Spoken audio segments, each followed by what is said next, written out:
जय मसीह की। हमारे प्रभु और उद्धारकर्ता यीशु मसीह के नाम में सारे सजीव वाहिनी श्रोताओं को नमस्कार।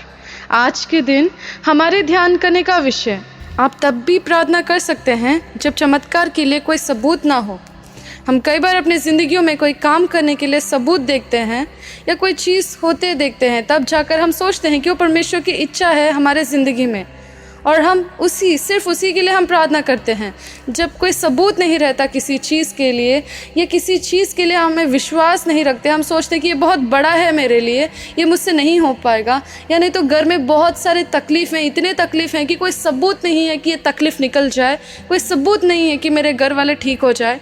ऐसे अगर आप सोच रहे होंगे तो परमेश्वर आज के दिन आपसे बात करना चाहता है। चलिए, अगर हम बाइबल में विलाप गीत में देखें तो उसमें बहुत सारे हमको केवल दुख ही दुख दिखाई देता है।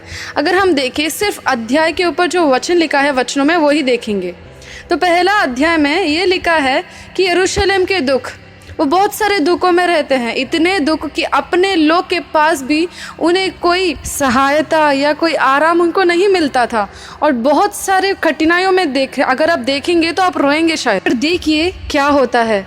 पहले अध्याय में ये लिखा है कि पूरे यरूशलेम के दुख होते हैं। दूसरा अध्याय में यरूशलेम को परमेश्वर का दंड, बहुत सारे दंड में सब लोग रोते रहते हैं, खुद अपने बच्चों को भी खाने तक की चीज़ उनको मिलती है। देखिए, बहुत सारी दुख और दारिद्रता में ये लोग गुजरते हैं। यरूशलेम लोग ही दंड, पश्चाताप और आशा। देखिए, कभी भी हमें कोई प्रार्थना करने के लिए हमें थोड़ी आशा की ज़रूरत है। परमेश्वर हमें ये आशा देता है हमेशा, हर चीज़ में, चाहे कोई भी परिस्थिति हो। आज के दिन आपकी ज़िंदगी में आप सोच रहे हैं कि असंभव है परमेश्वर को काम करने के लिए, मेरे प्रिय भाई और बहनों, महान परमेश्वर को कोई चीज़ असंभव नहीं है।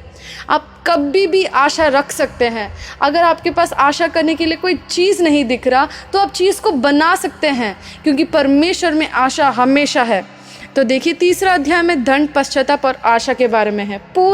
पूरा संकट रहते हैं अगर इस पुस्तक में हम देख पाए तो। पर देखेंगे पहले से लेकर तीसरे अध्याय तक दंड था। फिर देखिए क्या हो रहा है। 4 के अध्याय में पतन के पश्चात यरूशलेम की दशा, पूरी दशा हो रही है, पश्चाताप हो रहा है, आशा जग रही है। तो फिर क्या हो रहा है 5वें अध्याय में, दया के लिए प्रार्थना। हालेलुया। अगर हम इसमें देख पाए तो जितना भी कठिनाइयाँ हो, जितना भी गहरा हो आपकी तकलीफ़, परमेश्वर उसमें अपने पास आशा रखता है नए चीज़ को बढ़ाने के लिए, नए चीज़ को पैदा करने के लिए। इतना कुछ हो रहा था विलाप गीत में, पर परमेश्वर ने उनको आशा दी। उन्होंने विश्वास किया एक बात की, परमेश्वर हमेशा दयालु है। चलिए, अगर देखेंगे तीसरा अध्याय उसके 21वें पद में, परंतु मैं ये स्मरण करता हूँ, इसलिए मुझे आशा है, हम मिट नहीं गए, यह यहोवा की महाकरुणा का फल है, क्योंकि उसकी दया अमर है। हमारे परमेश्वर की दया हमेशा अमर रहती है, वो हमेशा जीवित रहती है। उसकी दया कभी हटती नहीं है।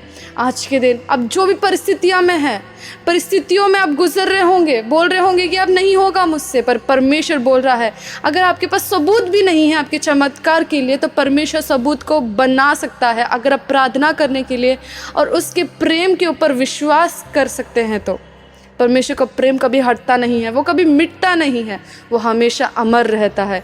इस वजह से आप प्रार्थना करिए, सबूत ना हो तो भी प्रार्थना करिए, क्योंकि इधर कोई सबूत नहीं था इनके पास केवल विश्वास था, इनके पास केवल आशा थी कि परमेश्वर दयालु है और उसकी अनुग्रह कभी मिटती नहीं है। तो आज के दिन मेरे प्रिय भाई और बहनों, परमेश्वर का अनुग्रह कभी मिटता नहीं है। इस वजह से आप आशा रख सकते हैं उसके ऊपर।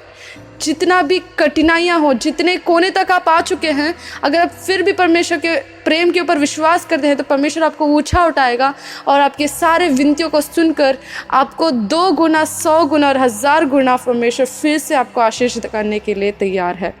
तो परमेश्वर इस वचन को आशीष दे। आमीन।